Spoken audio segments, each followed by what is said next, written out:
자, 오늘도 웨스트민스터 신앙고백서 우리 칭의에 관하여 지금 11장의 내용을 하고 있고, 지난주에 우리가 4항까지 내용을 살펴봤고, 오늘은 5항하고 또 6항이 한 문장밖에 안 돼 있어서 오늘은 6항까지 마저 이렇게 진행을 하려고 합니다. 자, 그래서 5항과 6항을 이제 마무리하게 되면 우리가 칭의에 관한 이 교리를 또 마치게 되겠습니다. 오늘까지 이렇게 수요 기도회에 우리 웨스트민스터 신앙고백서 우리 또 이렇게 말씀 공부가 쭉 이어지게 되고, 지난주에도 말씀드린 것처럼 이번 주일 부활주일을 까지를 제가 예배하고, 부활주일 다음 날부터 제가 7월 31일까지 안식년 석 달 열흘 동안의 안식월을 갖게 됩니다.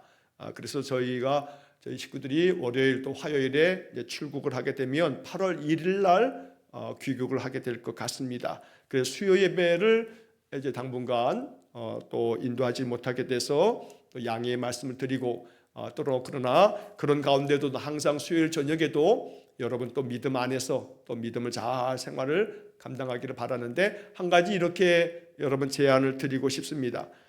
우리 그 유튜브에 여러분 뭐 스마트폰이나 또 TV로도 유튜브 연결하는 그런 가정들도 있는데, 거기에 보면 밑으로 이렇게 내리면 웨스트민스터 신앙고백서 부분이 있습니다.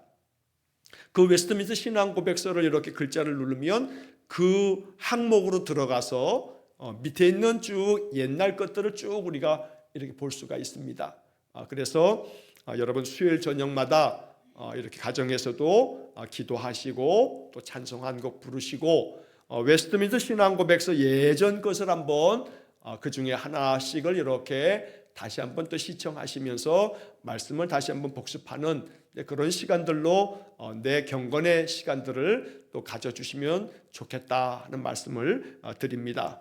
담임 목사가 교회를 석 달 열흘 가까이 이렇게 비우는 것이 또 여러분들의 신앙에 있어서 우리의 신앙이 더 이렇게 안이해지거나 또 소홀해지지 않도록 여러분 또 마음의 믿음을 또 지키는 그러한 또 귀한 시간들이 또 되어지고, 내 스스로가 또 믿음 안에서 나의 영성을 지켜간다 하는 그런 기간도 또 되어지시기를 부탁을 드리겠습니다.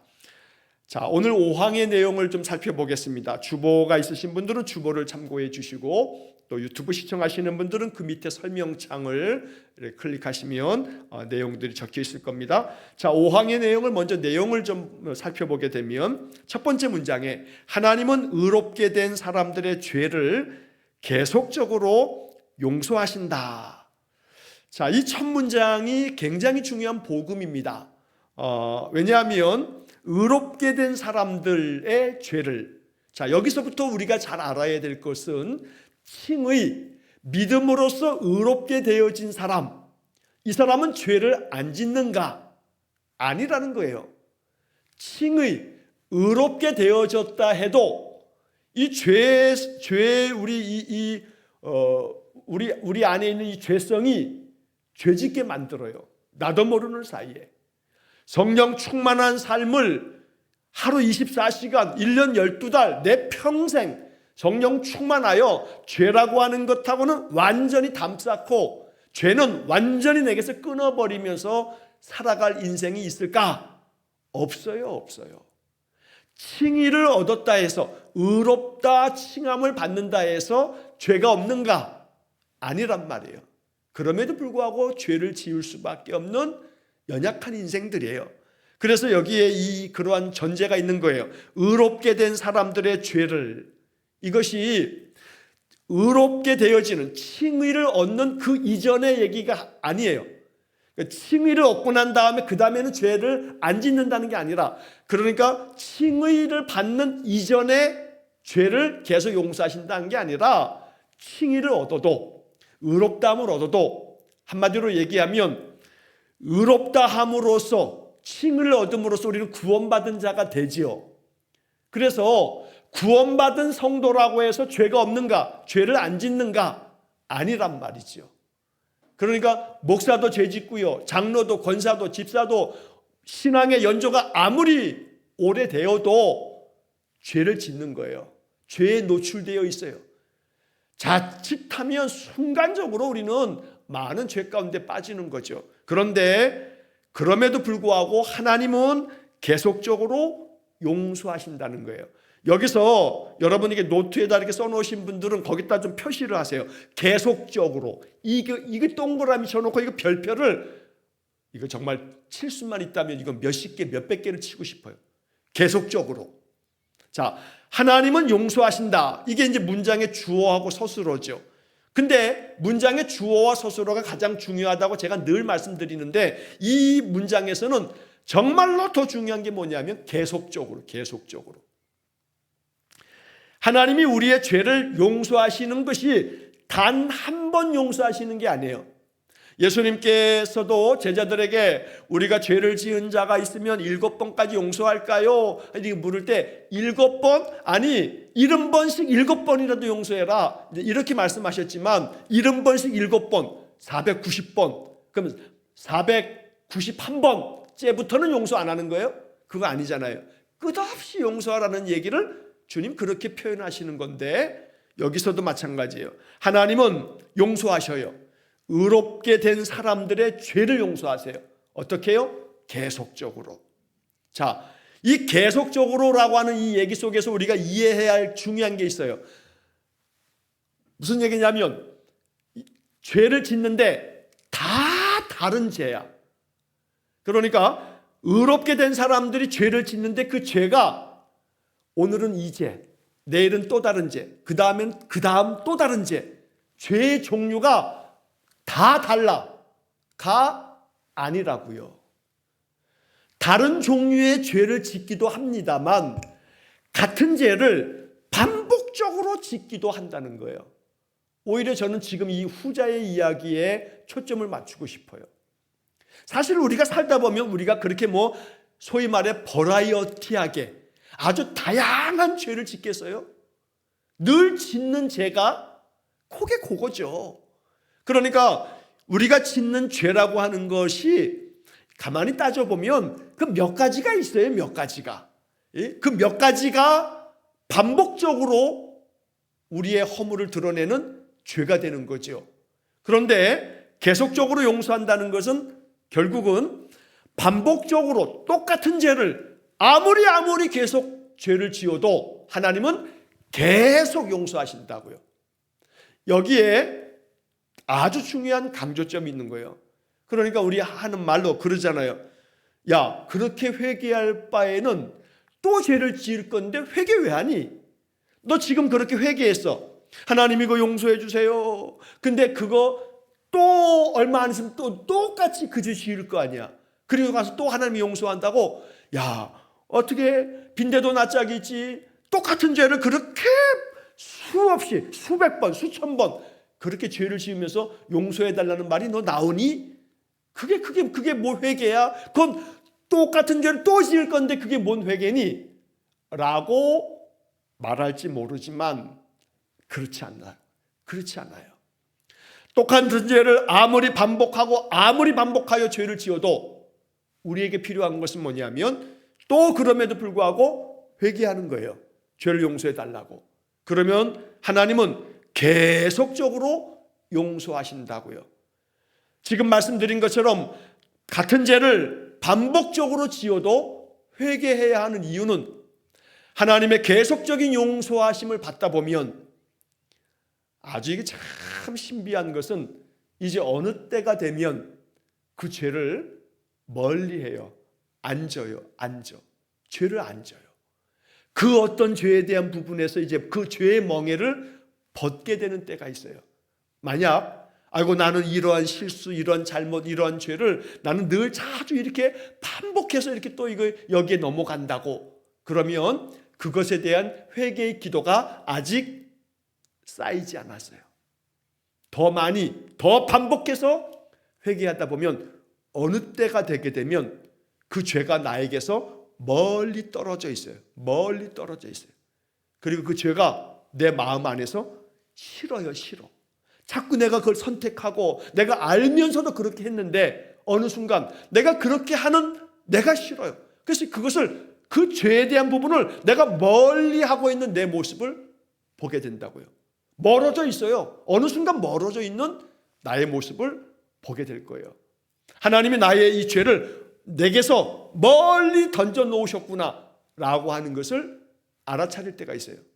이렇게 던져졌는데 가서 끌어와가지고 또 그렇게 죄를 짓는데 하나님 또 던져 놓으셨는데 또 기어이 가가지고 또 그걸 가지고 온다 이 말이에요. 그런데 계속해서 회개하고 그러다 보면 하나님은 계속 용서하시기 때문에 그러는 가운데 어느 때인가 이 죄가 내가 다시 가져오지 못할 만큼 멀리 던져버리신 모습을 발견하게 될 때가 있어요. 그래서 언제나 우리는 끊임없이 계속적으로 용서하시는 하나님 앞에 똑같은 죄를 아무리 반복하여 죄를 지어도 똑같이 회개해야 한다. 그러면 하나님께서 어느 날 어느 때 나도 모르는 사이에 어쩌면 이렇게 이 죄에 대한 것들이 다 내게서 해결되어지는 그런 때들이 있어요.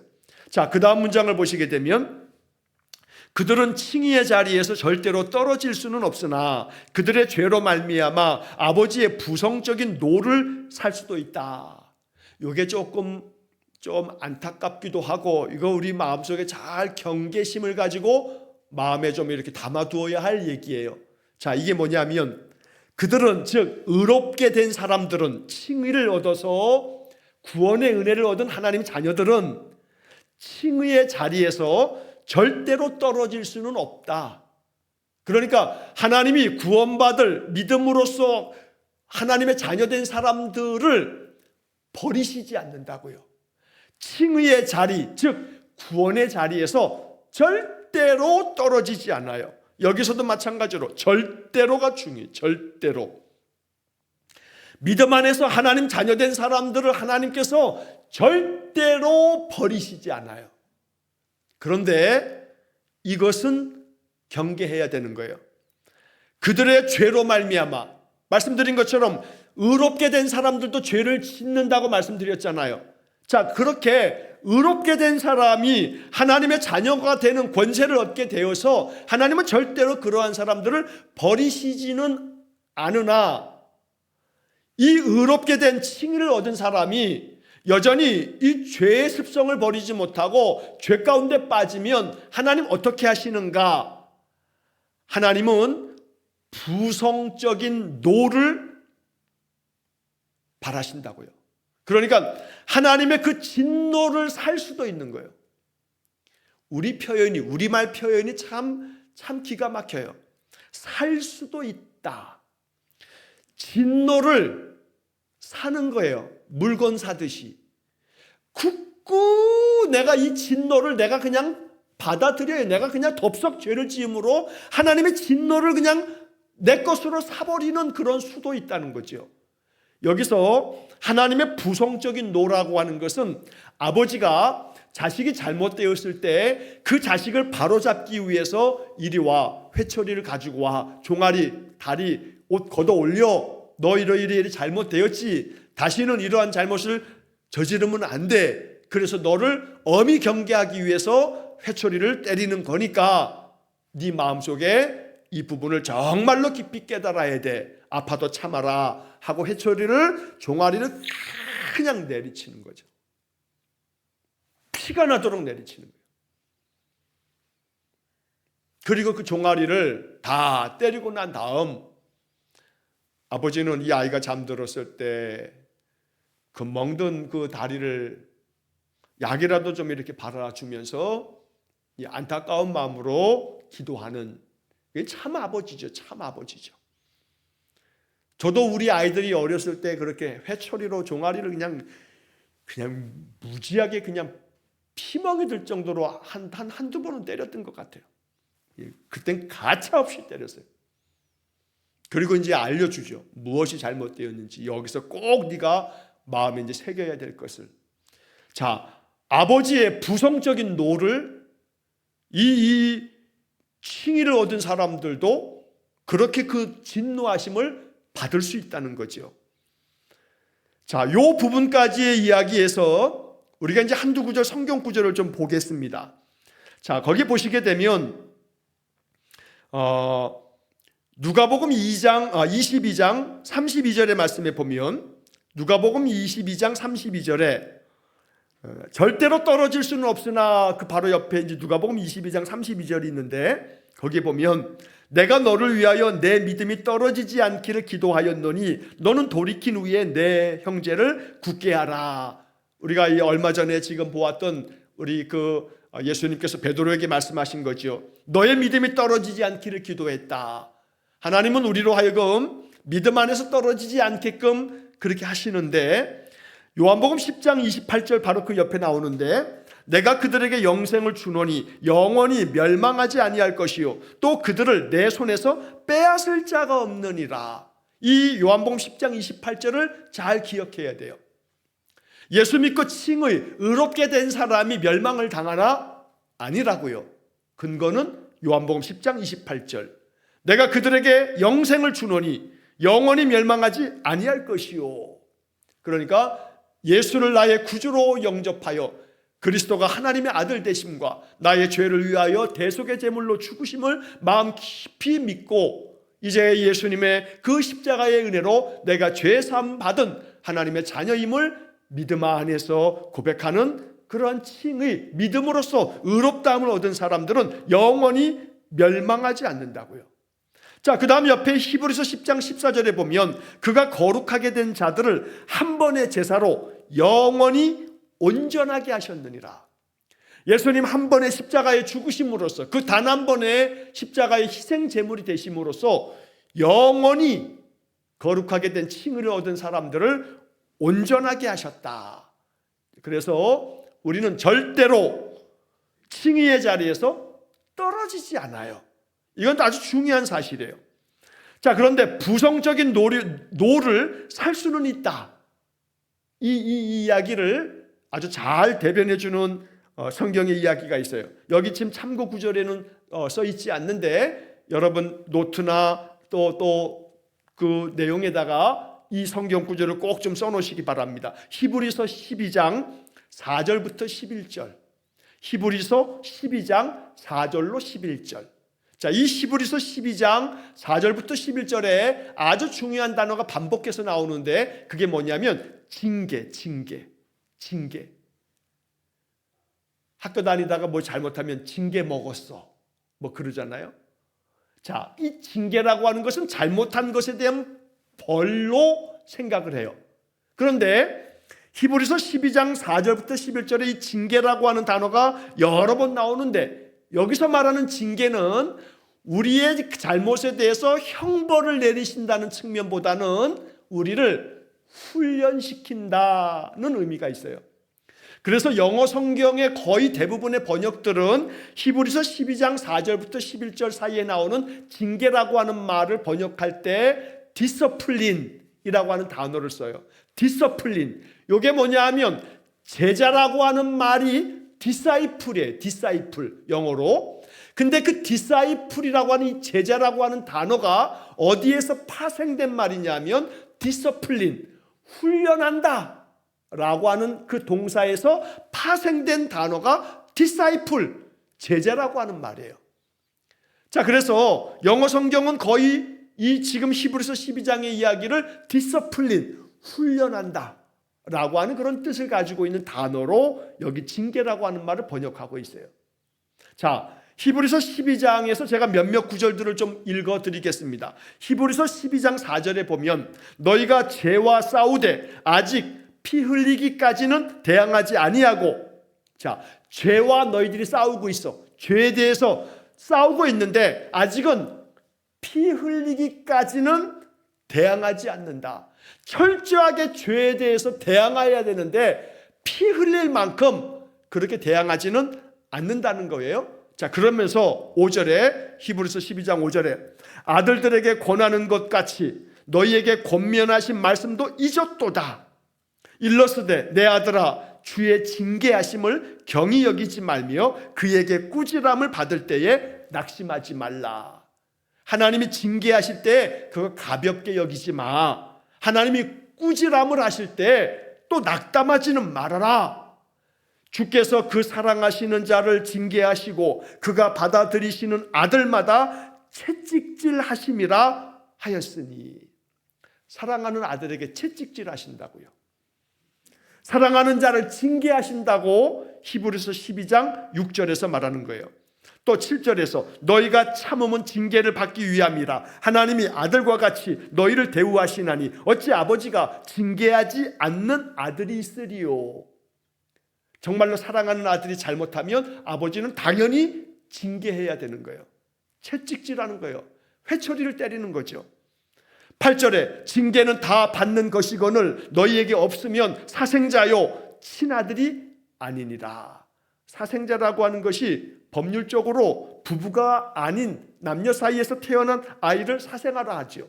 옛날에는 옛날식으로 하면 서자 이러죠. 아버지가 이 아들을 그래 내 아들이라 라고 법률적으로 인지라고 하는데 이거 내 아들이야. 그러면 이제 그때는 이제 아들로서 서자로서 인정받지만 그렇지 않으면 그건 분명히 내시여도 인정받지 못하는 거죠. 그게 사생자인데 징계는 다 받는 것이거늘 징계는 다 받는 거예요. 왜냐하면 우리가 다 죄성이 있기 때문에. 자, 징계는 다 받는 것이지만 너희에게 징계가 없다면 너희는 사생자야. 친아들이 아니야. 그러니까 친아들이라면 징계는 다 받는 거야. 우리가 잘못되었을 때라고 말하는 거죠. 마지막으로 히브리서 12장 11절 말씀에 보면 무릇 징계가 당시에는 즐거워 보이지 않고 슬퍼 보이나 후에 그로 말미암아 연단받은 자들은 의와 평강의 열매를 맺느니라. 징계를 당하지만 아버지의 부성적, 하나님의 부성적인 노를 받을 수 있지만 그러나 이것이 당시에는 즐거워 보이지 않지만 하지만 이것을 통해서 연단을 잘 받은 사람, 연단, 거꾸로 얘기하면 단련이 잘 된 사람, 훈련을 잘 받은 사람은 의와 평강의 열매를 맺는다. 히브리서 12장은 우리가 죄로 말미암아 허물이 있을 때 하나님 아버지가 그 친아들을 회초리로 야단하고 바로잡듯이 우리를 그렇게 야단하실 수 있다라고 이렇게 이야기를 하는 겁니다. 자, 또 하나 그 앞에 보게 되면 성경 구절에 시편 89편 31절로 33절이 나옵니다. 자, 시편 31절에 시편 89편을 보게 되면 아주 중요한 그런 표현이 거기에 나오는데, 자, 마지막 그 문장에 나오는 성경 구절을 제가 먼저 보는 겁니다. 마지막 문장에 마지막 그 성경 구절이 쭉 써 있는데 거기에 시편 89편 31절에서 33절의 구절이 써 있을 겁니다. 자, 이것 먼저 좀 성경을 먼저 읽고 마지막 문장을 살펴보겠습니다. 자, 시편 89편 31절에서 33절을 보면 이런 말씀이 써 있습니다. 내 율례를 깨뜨리며 내 계명을 지키지 아니하면 내가 회초리로 그들의 죄를 다스리며 채찍으로 그들의 죄악을 벌하리로다. 그러나 나의 인자함을 그에게서 다 거두지는 아니하며 나의 성실함도 패하지 아니하며, 이런 말씀이 나옵니다. 그러니까 하나님께서 하나님의 백성들이, 하나님의 자녀들이 하나님 말씀 거역하고 그 말씀 깨뜨리고 지키지 않았을 때 하나님 어떻게 하시냐면 하나님의 부성적인 아버지와 같은 진노하심으로 시편 89편 32절 내가 회초리로 그들의 죄를 다스리며 채찍으로 그들의 죄악을 벌하리로다. 그러나 그 벌하는 것이 완전히 버리시는 칭의의 자리에서 떨어지게 만드는 그것은 아니다. 이게 웨스트민스터의 신앙 고백이에요. 이것을 우리가 믿는 거예요. 사도신경으로 신앙 고백하듯이 나는 이것을 믿습니다 하고 신앙 고백하는 거예요. 그랬을 때 우리의 마음속에 내가 어떠한 죄를 지어도 하나님 앞에 내가 자복하고 회개하면, 그래서 그 앞에 나오는 성경 구절 중에 첫 문장에서 나오는 성경 구절 중에 요한일서 1장 9절 만일 우리가 우리 죄를 자백하면 그는 미쁘시고 의로우사 우리 죄를 사하시며 우리를 모든 불의에서 깨끗하게 하실 것이요. 언제나 하나님 앞에 우리의 죄를 자복하면 하나님은 계속해서 우리를 용서하시는 거죠. 진노하시지만 채찍을 드시고 회초리를 드시지만 그럼에도 불구하고 하나님의 인자하심을 거두시지는 않는다라고 시편 89편 32절 33절에서 약속하고 있는 거예요. 이러한 말씀들을 우리가 이렇게 살펴볼 때마다 이 말씀들을 기억하는 거예요. 여러분 성경책에다가 이 성경을 찾으셔가지고 그 성경책에다가 좀 표시도 해 놓으시고 이러면서 하나님 앞에 회초리로 채찍으로 나의 허물과 죄에 대해서 하나님이 벌하실 수는 있지만 결코 하나님의 인자하심을 거두시지 않으시고 하나님의 그 성실하심을 완전히 패하시지는 않는다고 약속하셨어요. 하나님은 반드시 약속을 지키시는 분이세요. 그래서 우리를 연단시킬 때가 있어요. 그 연단의 과정 속에서 알아차릴 필요가 있어요. 나의 허물에 대한 부분을 하나님 연단시키시는구나. 나의 하나님 앞에 자복하지 못한 죄에 대한 것들을 하나님이 다스리고 계시는구나. 이러한 마음으로 하나님 앞에 자복하는 그러한 믿음이 필요해요. 그러나 또 한편 여기서 이러한 말씀을 드릴 때마다 항상 조심해야 될 것이 있어요. 무언가 나한테 화라고 여겨지는 어떠한 여러 어려움들이 있을 때마다 항상 나의 죄에 대해서 하나님 벌을 내리시는구나 라고 여기시면 안 돼요. 그러니까 지금 앞에서 말씀드린 것처럼 하나님이 부성적인 노를 바라실 때도 있어요. 그래서 우리로 하여금 우리의 죄에 대해서 다스리시고 죄악을 벌하심으로써 회초리를 대실 때가 있단 말이에요. 그런데 모든 우리 인생의 시련들이 다 하나님의 회초리는 아닌 거예요. 국가대표 선수들이 선수촌에 가가지고 훈련을 받죠. 그 훈련 받는 것이 너무나 고통스러운 거예요. 그 고통을 감내하죠. 우리가 너무나 잘 아는 김연아 선수도 그 빙판 위에서 훈련할 때는요, 뭐라 그래요? 트리플 악셀, 붕 뛰어가지고 한 3바퀴씩 공중에서 3바퀴 돌고 난 다음에 땅에 내려올 때 신발을 신고 3바퀴 돌다가 내려와도 그냥 뒤뚱거리는데 스케이트를 타고 얼음판에서 그 가녀리고 그 나이 어린 아이가 3바퀴씩 4바퀴씩 돌고서 떨어질 때 얼마나 얼음판에 떨어지면 스타킹 같은 거 얇은 거 그 신고서 몇 바퀴 돌다가 떨어지면 얼음판에서 그 무릎이며 온몸이 얼마나 멍투성이겠어요. 잘못해가지고 멍든 거예요? 잘못해서 그 통증과 고통을 감내하는 겁니까? 그건 아니잖아요. 그러니까 더 기술을 연마하고 더 단련하고 더 강해지기 위해서 그들은 그 훈련을 받는 거죠. 훈련을 감당해요. 자기가 그렇게 몇 시간씩 누가 하지 말라도 오늘은 좀 쉬어라 해도 그 고통스러운 훈련을 감당한다 이 말이에요. 그런 연단, 그런 훈련도 있어요. 그러나 그런 훈련도 있는 반면에 말씀드린 것처럼 하나님께서 우리의 죄를 다스리시려고 회초리를 대시는 그런 연단도 있는 거죠. 그러니까 어느 하나가 다라고 여기시지 마시라고요. 속된 말로 뭐 아니면 도 이러면 안 돼요. 그러니까 어떤 것도 뭐가 잘못되면 내가 그것 때문에 그런가 보다. 그냥 쉽게 예를 들면 주일을 빼먹었어. 주일날 교회를 안 갔더니 그 다음날 그냥 직방으로 교통사고가 나가지고 그냥 차가 그냥 왕창 부서졌어. 그러면 마음속에 아구나 내가 어제 주일날 교회 안 가서 그러나 이렇게 연결짓는 그러면 안 된다고요. 뭔가 주중에 뭐 잘못됐는데 가만히 생각해 보니까 내가 지난 주일날 뭐를 어떻게 해가지고 내가 그렇게 하나님께서 원하시지 않는 걸 했어. 그러면 또 그것 때문에 하나님이 벌하셨나? 이렇게 자꾸 마음 먹는 거는 하나님을 쫌팽이를 만드는 거예요. 하나님 그런 분이 아니세요.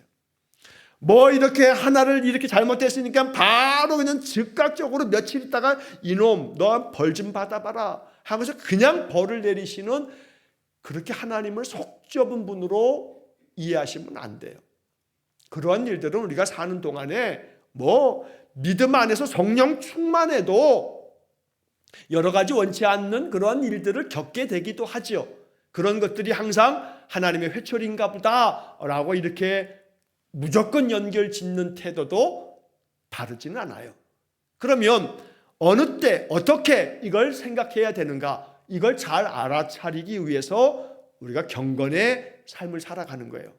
그럼 이 무슨 말이냐면 항상 기도 생활하고 항상 말씀 생활하여 나의 영성이 늘 깨어 있다 보면 이것이 하나님이 나의 죄를 다스리심인지, 또 그렇지 않은 가운데서도 나를 더욱더 강하게 하심인지 이가 알아차려진다고요. 느껴져요. 그래서 언제나 경건의 삶을 통해서 영적으로 항상 깨어 있으면 하나님이 나의 잘못을 지금 야단치고 계시는구나 하고 알아차려지면 회개하면 돼요. 그것 때문에 이렇게 됐구나 하고서 아주 그렇게 이 샤머니즘적으로 그렇게 하나님을 옹졸한 하나님처럼 만드시면 안 돼요. 하지만 하나님께서 우리를 다스리시는 그 손길에 어떤 뜻이 있는가를 알아차릴 줄 아는 그런 영성이 되어지도록 예배생활, 기도생활, 말씀생활 속에서 더 하나님을 친밀하게 가까이 늘 하는 그런 믿음의 삶이 되기를 간절히 축원합니다. 마지막 문장의 설명을 보면 이러한 경우에는 그들이 자신을 낮추고 죄를 고백하고 용서를 구하고 믿음과 회개를 새롭게 하기 전에는 그들은 회복된 하나님의 얼굴의 빛을 볼 수가 없다. 그러니까 어떻게 하라는 거예요? 자신을 낮추고 죄를 고백하고 용서를 구하고 회개하여 새로운 마음으로 살라는 거죠. 이렇게 살아갈 때에 그의 영이 회복되어짐으로 하나님의 영광의 얼굴의 빛을 볼 수 있다. 이렇게 말하는 거죠. 그러니까 여기 지금 마지막 문장이 부정문으로 돼 있어요. 볼 수가 없다라고 돼 있는데 이 부정문을 긍정문으로 바꾸자 이 말이에요. 우리가 허물과 죄가 있어서 하나님의 부성적인 진노를 살 때도 있지만 우리가 자신을 낮추고 죄를 고백하고 용서를 구하고 믿음 안에서 회개하여서 내 심령을 새롭게 하면 나의 영이 회복됨으로써 하나님의 얼굴의 빛을, 그 영광의 광채를 다시 볼 수 있다. 이렇게 우리가 이 마지막 문장을 긍정문으로 바꾸면서 언제나 하나님 앞에 나아가는 거죠. 자, 그 옆에 성경 구절 중에 시편 32편 5절 말씀을 좀 보겠습니다. 시편 89편 나와 있고 그 옆에 51편 7절로 12절, 다윗이 밧세바를 범하면서 죄를 짓고 나단 선지자의 책망을 받고 난 다음에 눈물로 회개했던 시편 51편, 거기에 이제 7절부터 12절까지 기니까 요건 그냥 두고 그 옆에 시편 32편 5절 말씀에 보면 내가 이르기를 내 허물을 여호와께 자복하리라 하고 주께 내 죄를 아뢰고 내 죄악을 숨기지 아니하였더니 곧 주께서 내 죄악을 사하셨나이다. 시편 32편 5절 말씀이 우리에게 복음으로 다가와야 돼요. 이 말씀 마음에 품어야 돼요.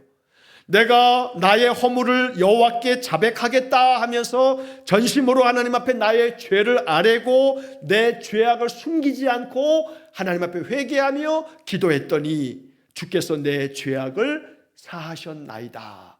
이것이 여기 지금 5항이 얘기하고 있는 그런 가르침입니다.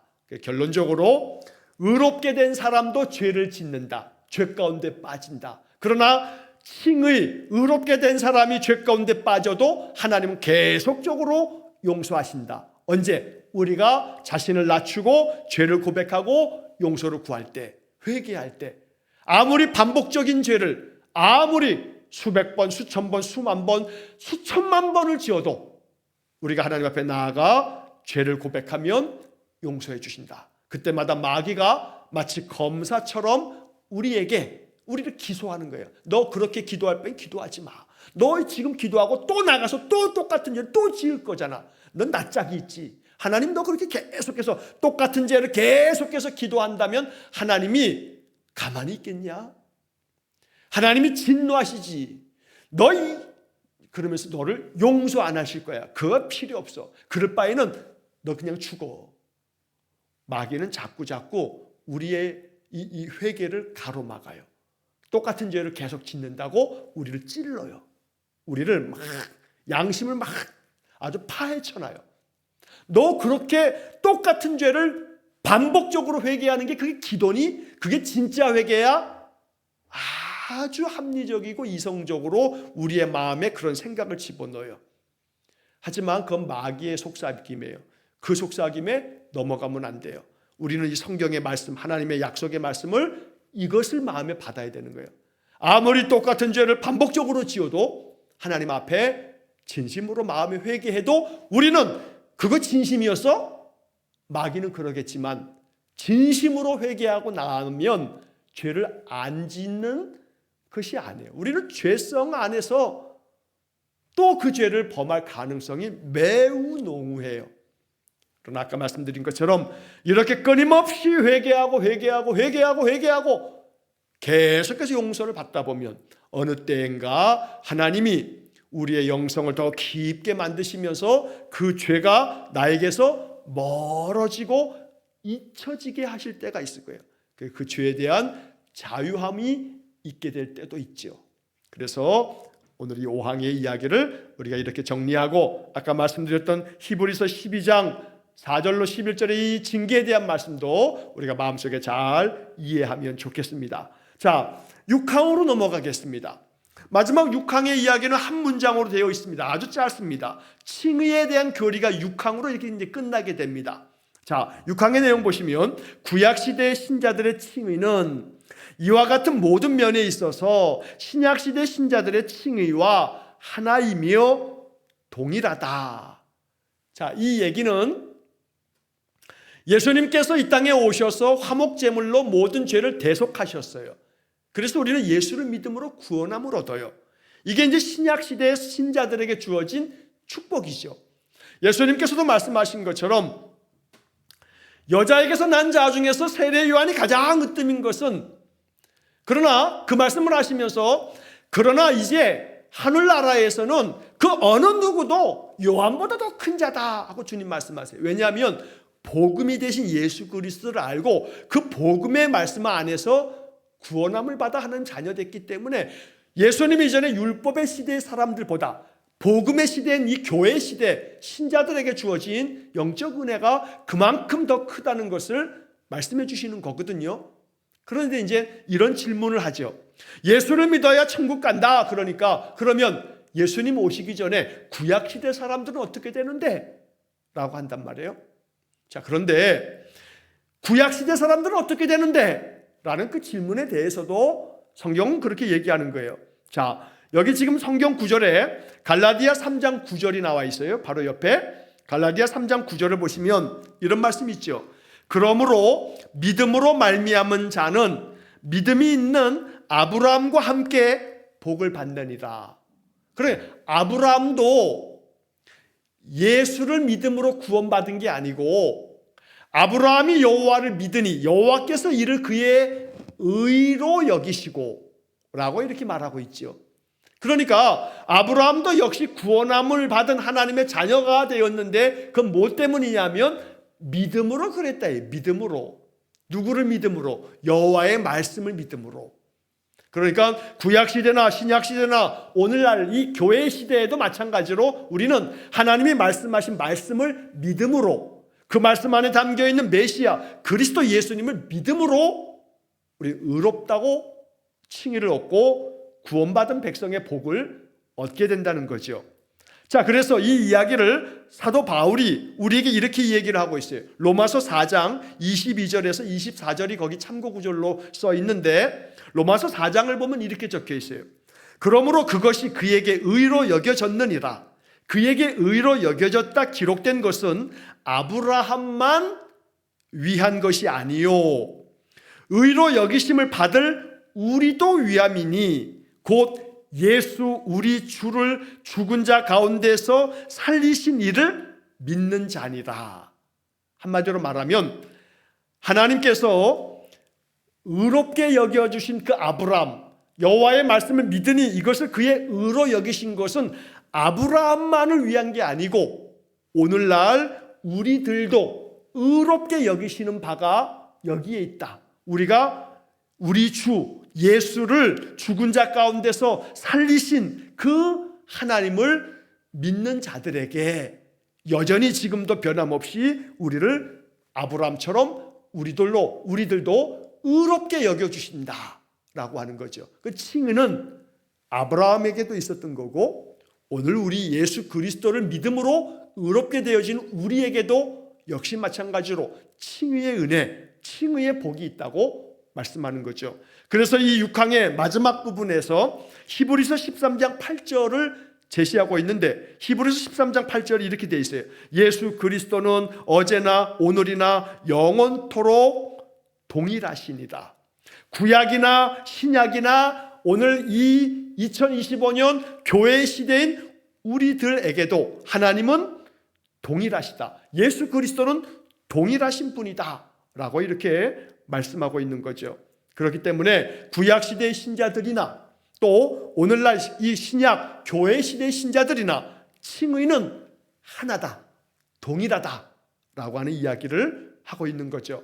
자, 이 이야기를 하면서 다시 한번 거슬러 예전에 얘기했던 바를 다시 한번 말씀드리면 로마서를 통해서도 우리가 한번 살펴본 바가 있지만 그렇다면 예수를 알지 못했던 시대의 사람들은 어떻게 의롭다함을 얻느냐라고 하는 이야기에 있어서 우리가 다시 한번 마음속에 알아야 할 것은 그리스도 예수의 복음을 알지 못했던 한마디로 말하면 저 삼국시대, 고려시대, 조선시대 사람들은 어찌 되느냐라고 하는 것은 로마서를 통해서 바울이 이방인들의 이 문제들을 이야기하면서 율법이 없는 사람들에게는 그들이 양심이 율법이 되어짐으로써 율법의 의를 이루게 됨으로써 의롭다함을 얻는다고 바울이 로마서를 통해서 우리에게 알려주고 있는 거예요.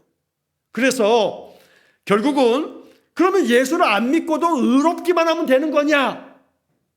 이게 이제 가톨릭이 이걸 그렇게 신학적으로 받아들이는 요소가 크다 이 말이에요. 가톨릭은 예수를 믿지 않는 자는 지옥 가느냐? 아니, 의롭고 선하게 살아가면 하나님의 구원의 은혜가 있어 라고 하는 식으로 구원이 예수 그리스도를 통하여 구원함을 얻는다는 프로테스탄트, 우리 개신교의 신학적인 정리와는 달리 선을 행함으로써도 구원함을 얻는 것을 가르친다 이 말이에요. 그러나 우리 개신교회는 이 부분에 그리스도 외에는 구원의 길이 없음을 우리가 이제 이야기를 하는 거예요. 왜냐하면 예전의 시대와는 달라요. 지금은 나는 예수를 난 몰라, 난 한 번도 들은 적이 없어, 이럴 수가 없는 거죠. 그러므로 오늘 우리들이 이 구원함에 있어서 칭의에 대한 이 부분에 있어서 우리는 그리스도 예수를 나의 구주로 믿는 믿음 안에서 의롭다함을 얻게 되고 칭의를 얻은 사람들은 의로워진 그들에게 주어진 하나님의 은혜의 복이 우리가 지금까지 여러 주에 걸쳐서 거의 한 9주에 걸쳐서 진행되었던 이 칭의의 이야기를 통해서 우리가 받아야 될 복음의 은혜가 더욱더 풍성해질 수 있기를 주의 이름으로 간절히 축원합니다.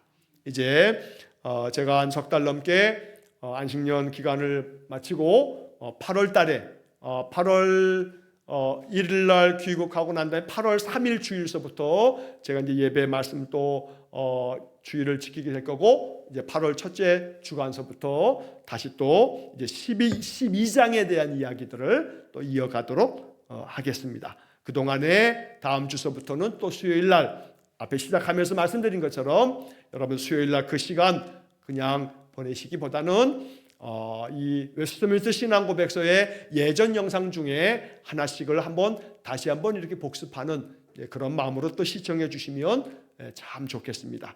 자, 잠시 기도하겠습니다. 자비로우신 아버지 하나님 감사합니다. 웨스트민스터 신앙고백서를 통해서 우리 개신교 신자들이 더욱더 굳건한 믿음 위에 섭니다. 칭의의 교리를 우리가 여러 주에 걸쳐서 살피면서 의롭다함을 얻은 이가 하나님께로부터 얻는 놀라운 축복을 또 우리 많이 생각해 보았습니다. 하나님, 우리의 마음에 의롭다함을 얻은 하나님의 자녀된 권세를 마음껏 누리며 살아가기를 원합니다. 죄의 멍에 뒤집어서 죄의 사슬에 묶이지 아니하고 언제나 그리스도 예수의 은혜의 복음 안에서 참 자유를 누리면서 주님을 따르는 신실한 믿음의 성도들 되게 해 주옵소서. 어제나 오늘이나 영원토록 동일하신 우리 주 예수 그리스도가 내 마음에 충만하여 언제나 믿음 안에서 승리하는 우리 성도들 되게 해 주옵소서. 부족한 종이 석 달 열흘 동안에 안식년의 영적인 재충년의 시간에 그 기간 동안에 우리 성도들 신앙이 더욱더 영적으로 단련되어지도록 내 믿음 하나님 앞에서 더욱더 굳건하게 기도하며 말씀 안에서 더욱더 건실하게 세워가는 우리 성도들 모두가 되게 해 주옵소서. 예수님 이름으로 기도하옵나이다. 아멘. 우리 구주 예수 그리스도의 은혜와 하나님 아버지의 극진하신 사랑과 성령의 교통하심이 칭의의 교리를 통해 우리의 신앙이 더욱더 확장되고 더 깊어짐으로 구원함을 얻은 의로운 백성의 놀라운 은혜를 마음껏 누리며 살기를 소원하는 머리 숙인 귀한 성도들 위해 영원토록 함께 하시길 축원하옵나이다. 아멘.